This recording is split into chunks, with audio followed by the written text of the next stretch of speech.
स्कंध 8 अध्याय 7 समुद्र मंथनाला प्रारंभ आणि शंकरांचे विषपान। श्री शुकाचार्य म्हणतात, परीक्षिता, समुद्र मंथनातून मिळणाऱ्या अमृतामध्ये तुलाही वाटा मिळेल असे नागराज वासुकीला वचन देऊन त्याला दोराप्रमाणे मंदराचलाला लपेटून घेतले आणि चांगल्या तयारीनिशी त्यांनी आनंदाने अमृत मिळविण्यासाठी समुद्र मंथन करण्यास प्रारंभ केला। त्यावेळी श्रीहरींनी प्रथम वासुकीच्या मुखाची बाजू धरली म्हणून देव सुद्धा त्या बाजूला गेले, परंतु भगवंतांचे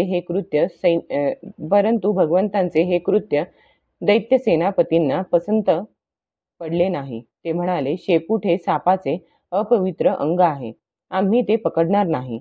आम्ही वेदशास्त्रांचे विधीपूर्वक अध्ययन केले आहे, उच्च कुळात आमचा जन्म झाला आहे आणि शौर्याची मोठमोठी कामे आम्ही केली आहेत असे म्हणून ते गुपचूपपणे एका बाजूला जाऊन उभे राहिले।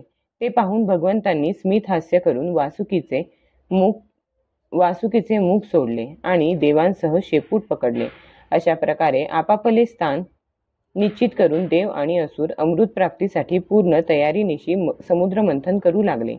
परीक्षिता, जेव्हा समुद्र मंथन सुरू झाले तेव्हा बलवान देव आणि असुरांनी पकडून ठेवूनही खाली आधार नसल्याने मंदराचल समुद्रात बुडू लागला। अशा प्रकारे अत्यंत खडतर दैवामुळे आपले सर्व प्रयत्न धुळीस मिळत आहेत असे पाहून त्यांचे मन खट्टू झाले। सर्वांच्या चेहऱ्यावर उदासीनता पसरली। त्यावेळी भगवंतांनी ओळखले की ही विघ्नराजाची करामत आहे, म्हणून त्यांनी त्याच्या निवारणाचा उपाय शोधून अत्यंत विशाल व विस्मयकारक कूर्मरूप धारण केले आणि समुद्राच्या पाण्यात प्रवेश करून मंदराचलाला वर उचलले। भगवंतांची शक्ती अपार असून ते सत्यसंकल्प आहेत, त्यांना अशक्य ते काय। देवांनी आणि असुरांनी मंदराचल वर आलेला पाहून ते मंथनासाठी पुन्हा उभे राहिले। त्यावेळी भगवंतांनी जंबूद्वीपाप्रमाणे 1,00,000 योजने विस्तार असलेल्या आपल्या पाठीवर मंदराचलाला धारण केले होते। परीक्षिता, मोठमोठ्या देवांनी आणि असुरांनी जेव्हा आपल्या बाहुबलाने मंदराचल फिरविण्यास सुरुवात केली तेव्हा तो भगवंतांच्या पाठीवर फिरू लागला। अत्यंत शक्तिशाली आदिकच्छप भगवंतांना पर्वताचे ते फिरणे म्हणजे पाठ खाजविणे वाटत होते। त्याचबरोबर समुद्र मंथन यशस्वी करण्यासाठी भगवंतांनी असुरांची शक्ती आणि बळ वाढवीत आसुरी शक्ती रूपात त्यांच्यात प्रवेश केला। त्याप्रमाणे त्यांनी देवतांना उत्साहित करीत त्यांच्यामध्ये देवरूपाने प्रवेश केला आणि वासुकी नागामध्ये निद्रा रूपाने प्रवेश केला। इकडे पर्वताच्या वर दुसऱ्या पर्वतासारखे होऊन सहस्त्रबाहू भगवानांनी आपल्या हातांनी त्याला दाबून धरले। त्यावेळी आकाशात ब्रह्मदेव, शंकर, इंद्र वगैरे त्यांची स्तुती करीत त्यांच्यावर फुलांचा वर्षाव करू लागले। अशा प्रकारे भगवंतांनी पर्वतावर त्याला दाबून ठेवून खाली त्याला कच्छपाच्या रूपाने आधार देऊन देव आणि असुरांच्या शरीरांमध्ये शक्तीच्या व पर्वतात दृढतेच्या रूपाने प्रवेश करून आणि वासुकी नागामध्ये निद्रेच्या रूपाने राहून सगळीकडून सर्वांना शक्ती संपन्न केले। आता ते आपल्या बळाने उत्साहित होऊन मंदराचलाच्या सहाय्याने वेगाने समुद्र मंथन करू लागले। त्यावेळी समुद्र आणि त्यात राहणारे जलचर यांच्यात खळबळ उडाली। नागराज वासुकीचे हजारो कठोर नेत्र, मुख आणि श्वासांमधून विषाची आग बाहेर पडू लागली। तिच्या धुरामुळे पौलोम, कालेय, बली, इलवल इत्यादी असुर निस्तेज झाले। ते असे वाटू लागले की वणव्याने होरपळून गेलेले जणू सागवान। वासुकीच्या श्वासांच्या फुत्काराने देवांचे सुद्धा तेज फिके पडले। त्यांची वस्त्रे, माळा, श्रेष्ठ कवचे आणि मुखे धुरकट झाली। त्यांची ही दशा पाहून भगवंतांच्या प्रेरणेने मेघ देवतांच्या वर वर्षाव करू लागले आणि समुद्राच्या लाटांचा थंडपणा घेऊन त्यांच्या दिशेने वारे वाहू लागले। अशा रीतीने देव आणि असुर यांनी समुद्र मंथन करून सुद्धा जेव्हा अमृत निघाले नाही तेव्हा स्वतः भगवान समुद्र मंथन करू लागले. मेघाप्रमाणे सावळ्या शरीरावर सोनेरी पितांबर, कानांमध्ये विजेप्रमाणे चमकणारी कुंडले, कपाळावर झुलणारे कुरळे केस, डोळ्यांमध्ये लालसर झाक आणि गळ्यामध्ये वनमाला शोभून दिसत होती.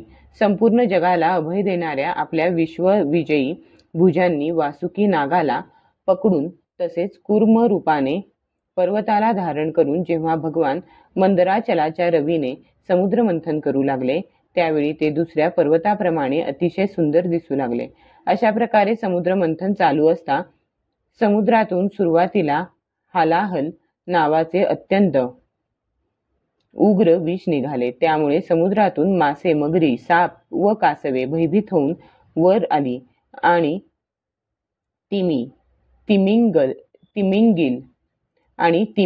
तिमिंगिल इत्यादी मासे, समुद्रातील हत्ती आणि सुसरी व्याकुळ झाल्या. ते अत्यंत उग्र विष दिशादिशांना वर खाली सगळीकडे उडू आणि पसरू लागले. या असह्य विषापासून वाचण्याचा काही उपायही नव्हता. संपूर्ण प्रजा आणि प्रजापती भयभीत होऊन कुठूनही वाचण्याची आशा नसल्यामुळे भगवान सदाशिवांना शरण गेले. भगवान शंकर पार्वतीसह कैलास पर्वतावर विश्वकल्याणासाठी बसले होते. ते तेथे मुनींना संमत असणारे तप त्यांच्या मोक्षासाठी करीत होते. प्रजापतींनी त्यांचे दर्शन घेऊन त्यांची स्तुती करीत त्यांना प्रणाम केला. प्रजापती म्हणाले, हे देवाधिदेवा महादेवा, आपण सर्व प्राण्यांचे आत्मा आणि त्यांचे जीवनदाते आहात. आम्ही आपल्याला शरण आलो आहोत. त्रैलोक्याला भस्म करणाऱ्या या उग्र विषापासून आपण आमचे रक्षण करावे. साऱ्या जगताला बंधनात टाकण्यात आणि मुक्त करण्यात एकमेव आपणच समर्थ आहात. म्हणून विवेकी पुरुष आपलीच आराधना करतात, कारण आपण शरणागतांचे दुःख नाहीसे करणारे जगद्गुरू आहात. हे प्रभो, आपल्या गुणमय शक्तीने या जगाची उत्पत्ती, स्थिती आणि लय जेव्हा करता तेव्हा स्वतः सिद्ध ज्ञानी आपण ब्रह्मा, विष्णू, शिव अशी नावे धारण करता. आपण स्वयंप्रकाश आहात, कारण आपण परम रहस्यमय ब्रह्मतत्व आहात. सर्व प्रकारच्या उच्च नीच प्राण्यांना जीवन देणारे आपणच आहात. आपणच सर्वांचे आत्मा आहात. अनेक शक्तींच्या द्वारे आपणच जगद्रूपाने प्रतीत होता. आपणच जगाचे ईश्वर आहात. सर्व वेद आपल्यापासून प्रगट झाले आहेत. आपणच जगताचे आदिकारण, महत्त्व आणि त्रिविध अहंकार आहात. तसेच प्राण, इंद्रिये, पंचमहाभूते, शब्द इत्यादी विषय आणि त्यांचे वेगवेगळे स्वभाव यांचे मूळ कारण आहात. आपणच काळ, यज्ञ, सत्य, ऋत आणि धर्म आहात.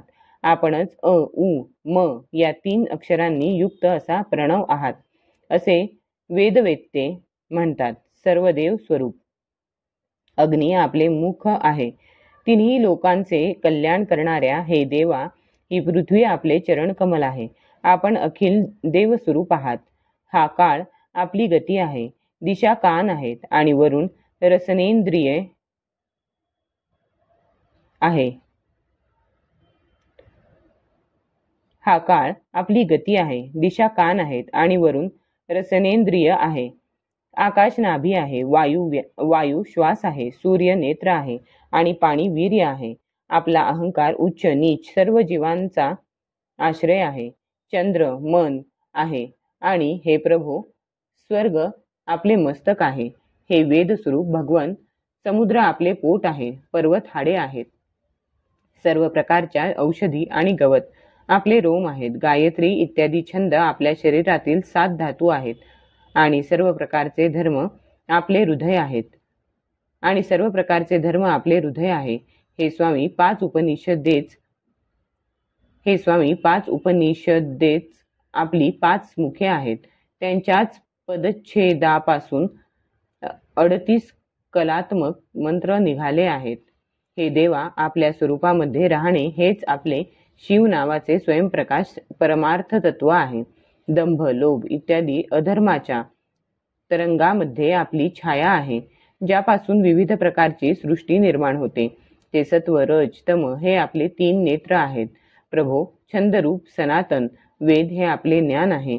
आपणच सांख्य इत्यादी शास्त्ररूप असून त्यांचे कर्ते सुद्धा आहात. हे गिरीशा, आपले परम ज्योतिर्मय स्वरूप हेच ब्रह्म आहे.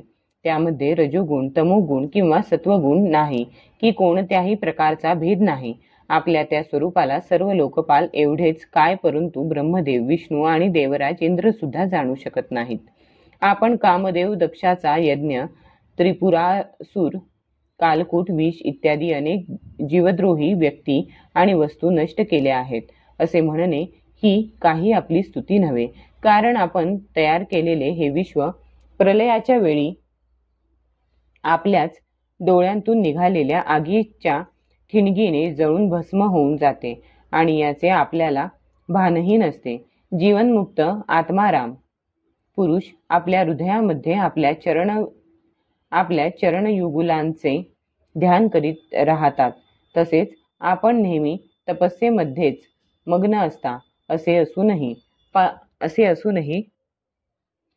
असूनही पार्वतीच्या सानिध्यात राहता. म्हणून जे लोक आपल्याला आसक्त आणि श्मशानवासी असल्या कारणाने उग्र किंवा निष्ठुर आहात असे म्हणतात, ते निर्लज्ज, आपल्या लीलांचे रहस्य काय जाणोत?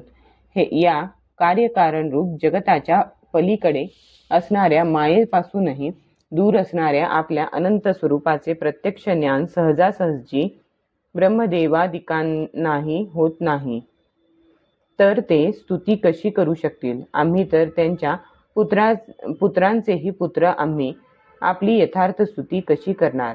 तरी सुद्धा आम्ही आपल्या शक्तीनुसार आपले थोडेसे गुणगान केले आहे.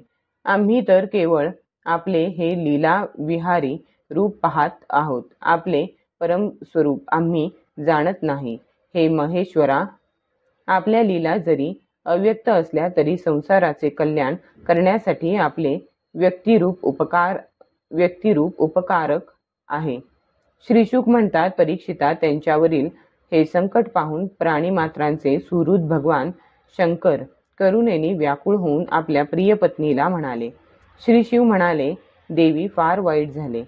पहा ना, समुद्रमंथनातून निघालेल्या कालकूट विषामुळे प्रजेवर केवढे मोठे संकट कोसळले आहे. आपल्या प्राणांचे रक्षण करू इच्छिणाऱ्या यांचे भय मला दूर केले पाहिजे. ज्यांच्याजवळ सामर्थ्य आहे त्यांनी दीन दुःखितांचे रक्षण करावे. यातच त्यांच्या जीवनाची सफलता आहे. आपल्या क्षणभंगूर प्राणांनी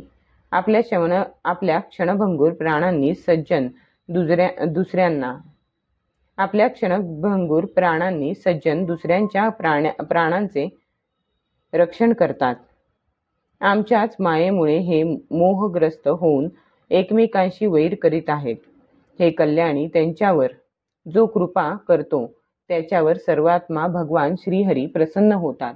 आणि जेव्हा भगवान श्रीहरी प्रसन्न होतात तेव्हा चराचरासह मी सुद्धा प्रसन्न होतो. म्हणून मी हे विष पिऊन टाकतो. त्यामुळे माझ्या प्रजेचे कल्याण हो. श्री शुकाचार्य म्हणतात, विश्वाचे जीवनदाते असणाऱ्या भगवान शंकरांनी पार्वतीला असे सांगून ते विष पिण्याची तयारी केली. देवींना त्यांचा प्रभाव माहीत असल्यामुळे त्यांनी या गोष्टीला संमती दिली. प्राणीमात्रांना जीवन देणाऱ्या भगवान शंकरांनी कृपाळू होऊन ते सर्वत्र पसरलेले हलाहल विष आपल्या हातात एकत्र करून पिऊन टाकले. पाण्याचा मळ असलेल्या त्याने शंकरांवर सुद्धा आपला प्रभाव दाखवला. त्यामुळे त्यांचा कंठ निळा झाला. परंतु प्रजेचे कल्याण करणाऱ्या भगवान शंकरांना तो भूषण ठरला. परोपकारी सज्जन प्रजेचे दुःख टाळण्यासाठी स्वतःच ते दुःख झेलतात. कारण हीच सर्वांच्या हृदयात विराजमान असलेल्या भगवंतांची परम आराधना आहे.